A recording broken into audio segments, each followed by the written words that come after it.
श्रोता प्रेमियों, मैं राम सागर शास्त्री आप लोगों के समक्ष एक प्रसंग रखने जा रहा हूं, राजा प्रताप भानु की कथा। देखिए, एक बार कैकेयी देश में सत्यकेतु नाम का धर्मनिष्ठ, नीतिवान, तेजवान राजा हुआ। सत्यकेतु के दो पुत्र थे, प्रताप भानु और अरिमर्दन। धीरे धीरे राजा का चौथापन आ गया। उसने विचार किया कि बड़े पुत्र प्रताप भानु को राज्य देकर मुझे तपस्या करनी चाहिए कि जेठे सुतहि राज नृप दीना, हरि हित आप गवन बन कीना।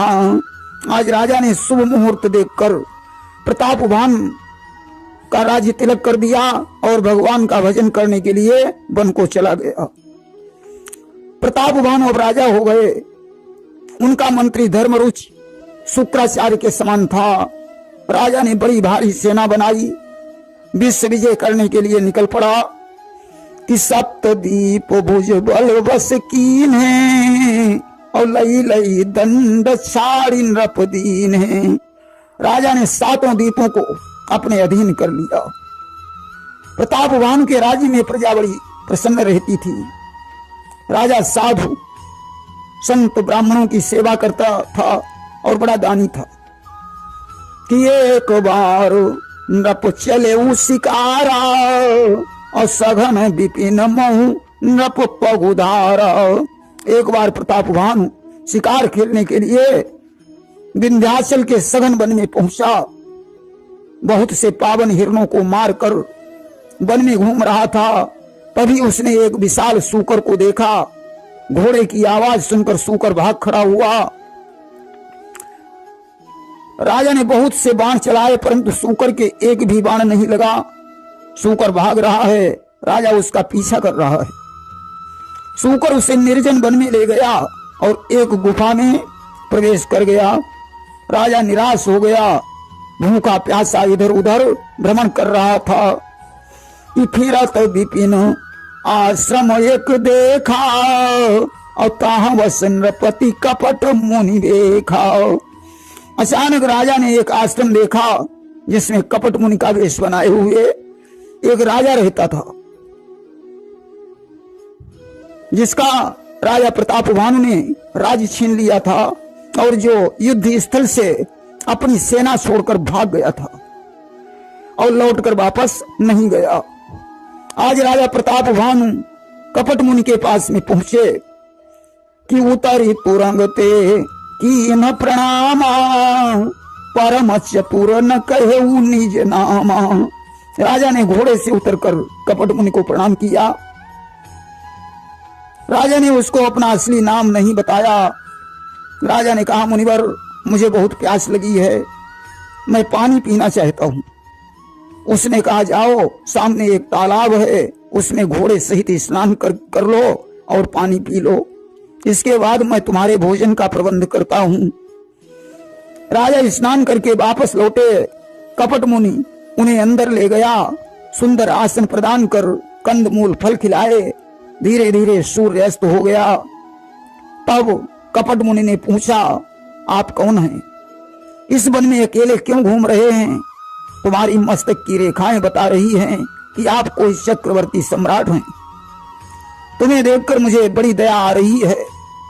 प्रताप भानु ने कहा, मुनिवर, आपने राजा प्रताप भानु का नाम सुना होगा, मैं उन्हीं का मंत्री हूं कि नाम प्रताप भानु अवनीसा, और तासु सचिव मैं सुनहु मुनीसा।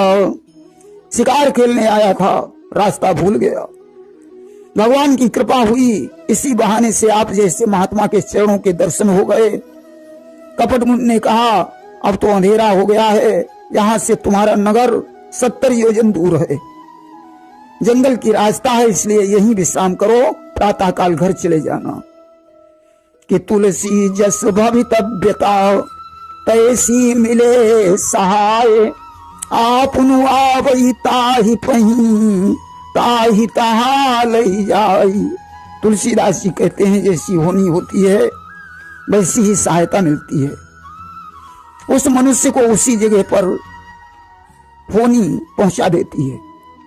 आज तो राजा ने एक वृक्ष से अपने घोड़े को बांध दिया। राजा ने उसे नहीं पहचान पाया, लेकिन वह अच्छी तरह से पहचान गया कि यही मेरा शत्रु प्रतापभानु है। उसने कहा, मुझे यहाँ रहते हुए बहुत दिन बीत गए हैं। इस जंगल में मैंने बड़ी कठोर तपस्या की है कि तुलसी देखी सुबेश भूल ही मूढ़ न चतुर नर सुंदर के की है पेखु बचन सुधा सम असन अहि। तुलसीदास जी कहते हैं कि सिर्फ वेश को देखकर उसके ऊपर विश्वास नहीं करना चाहिए। मोर देखने में कितना सुंदर लगता है, परंतु खाता क्या है? सर्प। इसी प्रकार चतुर व्यक्ति वह है जो उसके अंदर घुसकर देखे। लिखा है, नेवर जज a book only its cover. किसी किताब का निर्णय उसके कवर से नहीं किया जा सकता है। राजा प्रतापभानु आज उसके वेश को देखकर मोहित हो गया। कपट मुनि ने कहा, तुम मेरा नाम जानना चाहते हो तो नाम हमार एक तनु भाई।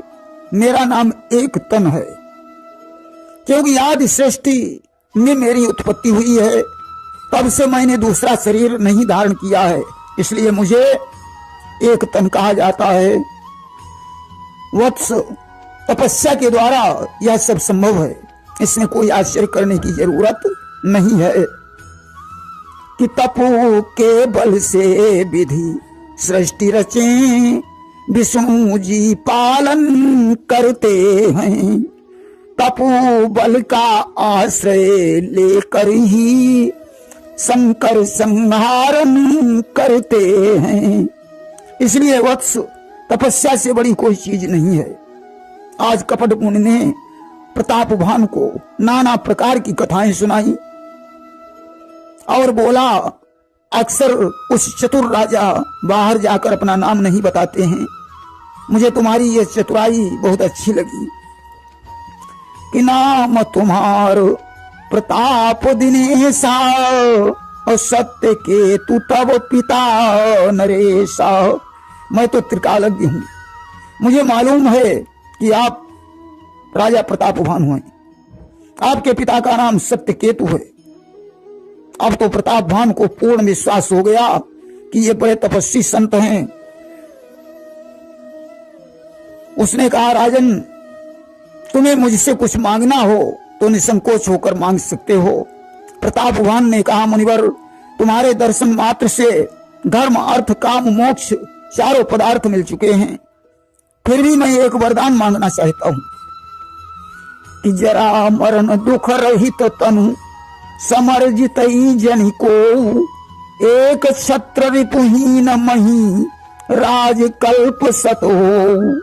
मैं बुढ़ापे से मुक्त हो जाऊं, मृत्यु के दुख से मुक्त हो जाऊं, संसार में कोई मुझे जीत न सके, 100 कल्पों तक मेरा राज्य बरकरार रहे।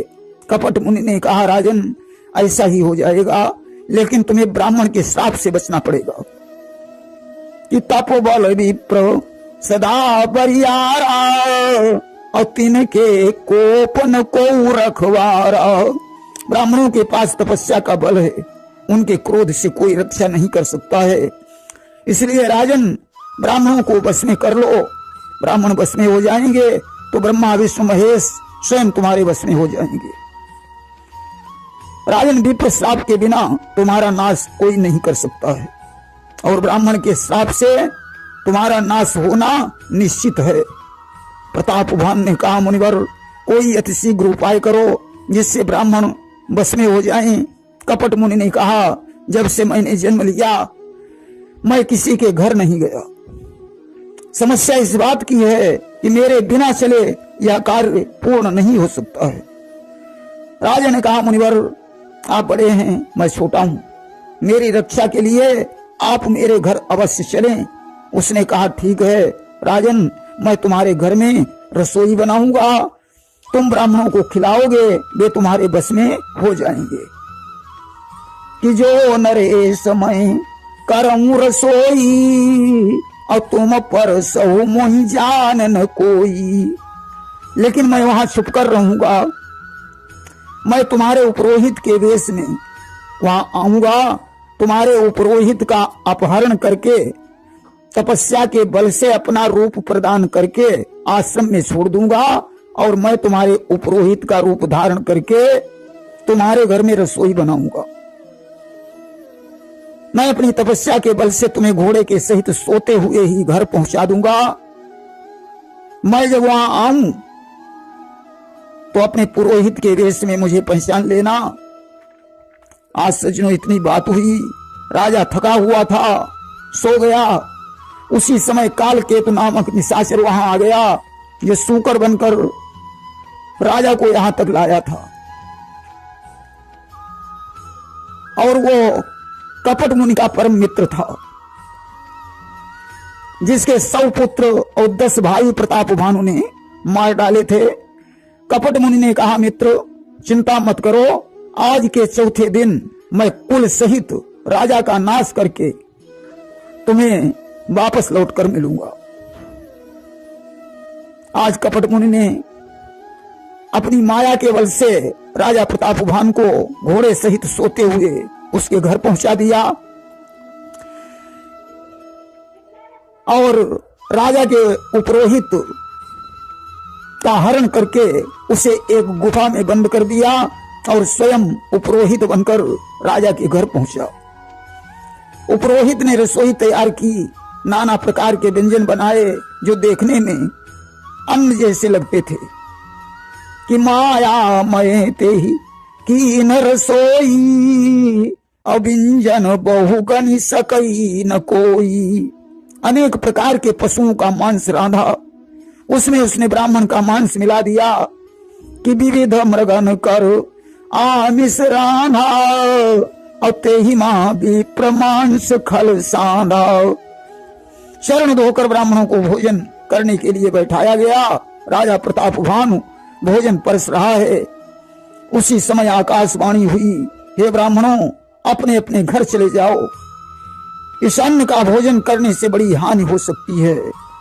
कि भयउ रसोई भूसुर मासु, अव सब दुज उठे मानि विश्वासु। इस भोजन में ब्राह्मणों का मांस मिला है। अब तो सारे ब्राह्मण उठकर खड़े हो गए। आज ब्राह्मणों ने राजा को श्राप दे दिया कि बोले विप्र सकोप तब नहीं कछुकी न विचार, जाय निशाचर हो नप मूढ़ सहित परिवार। हे दुष्ट राजा, मैं तुझे श्राप देता हूं, तू परिवार के सहित निशाचर हो जा। 1 वर्ष के अंदर तेरा राज्य नष्ट हो जाएगा, कोई जलदान देने वाला भी नहीं बचेगा। अब तो फिर से आकाशवाणी हुई, हे ब्राह्मणों तुमने विचार कर श्राप नहीं दिया। कि विप्रहु श्राप विचारी न दीना, और नहीं अपराध भूप कछुकीना। इसमें राजा का कोई दोष नहीं है। ब्राह्मण लोग चक्कर में पड़ गए। राजा रसोई घर में गया, देखा पुरोहित गायब है, वहां कोई व्यंजन नहीं है। राजा ने सारी बात ब्राह्मणों को बताई। ब्राह्मणों ने कहा, राजन होनी को कभी मिटाया नहीं जा सकता है। ऐसा कहकर ब्राह्मण चले गए। ब्राह्मणों के श्राप की बात सुनकर पूर्वासी बड़े दुखी हुए। कपट मुनि ने उपरोहित को घर पहुंचाया और कालकेतु को खबर कर दी। इधर उधर पत्र भेजकर सेना एकत्रित की और राजा भानु प्रताप पर आक्रमण कर दिया। भयानक युद्ध छिड़ गया। सज्जनों, आज राजा सत्यकेतु का सारा वंश समाप्त हो गया। कि सत्यकेतु कुल को न बाचा, विप्र साप किमी होई असाचा। ब्राह्मणों का श्राप भला झूठा कैसे हो सकता है। अकाल पाई मुनि सुन सोई राजा, भयउ निशाचर सहित समाजा। कालांतर में वही राजा परिवार के सहित निशाचर हो गया। राजा प्रताप भानु रावण बना, उसका छोटा भाई अरिमर्दन कुंभकर्ण बना, धर्मरुचि नाम का मंत्री विभीषण बना। प्रेम से बोलिए वृंदावन बिहारी लाल की जय।